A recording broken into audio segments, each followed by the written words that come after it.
Hello friends, আয়েশার রান্নাঘরে আপনাদের স্বাগতম। আজকের রেসিপি অল্প সময়ে প্রেসার কুকারের সাহায্যে খুবই সুস্বাদু আলু দিয়ে মাংসের ঝোলের রেসিপি।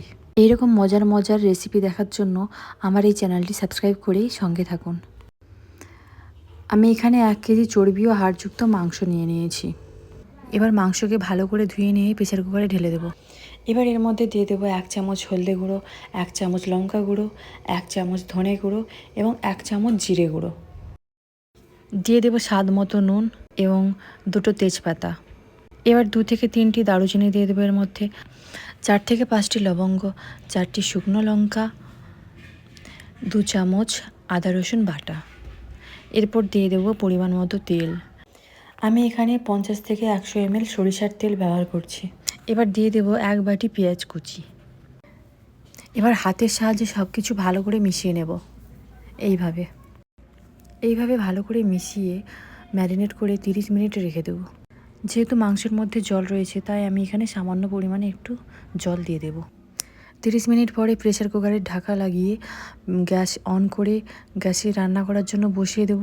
8 থেকে 9টা সিটি পড়লে গ্যাস অফ করে একটি কড়ার মধ্যে ঢেলে নেব। এবার কড়ার মধ্যে কিছু সময় কষিয়ে নিয়ে এর মধ্যে দিয়ে দেব কুচিয়ে রাখা আলু। এইভাবে 10 মিনিট ঢাকা লাগিয়ে কষিয়ে নেব। এবার 5 থেকে 10 মিনিট পরে ঢাকনা খুলে একটু নেড়ে চেড়ে নিয়ে এর মধ্যে কিছুটা পরিমাণ জল দিয়ে দেবো। এবার এর মধ্যে দিয়ে দেবো 1 চামচ গরম মশলা। এবার 4 থেকে 5টি এলাচ থেতো করে দিয়ে দিলাম। এবার একটু নেড়ে নিয়ে ঢাকা লাগিয়ে 10 মিনিট মিডিয়াম টু লো আঁচে রান্না করে নেব। এই রকম অবস্থায় গ্যাসের ফ্লেম অফ করে দেব। দেখুন কত সুন্দর একটি কালার এসেছে। এইভাবে রান্না করলে আপনার ফ্যামিলির সবাই আপনার রান্নার প্রশংসা করবে।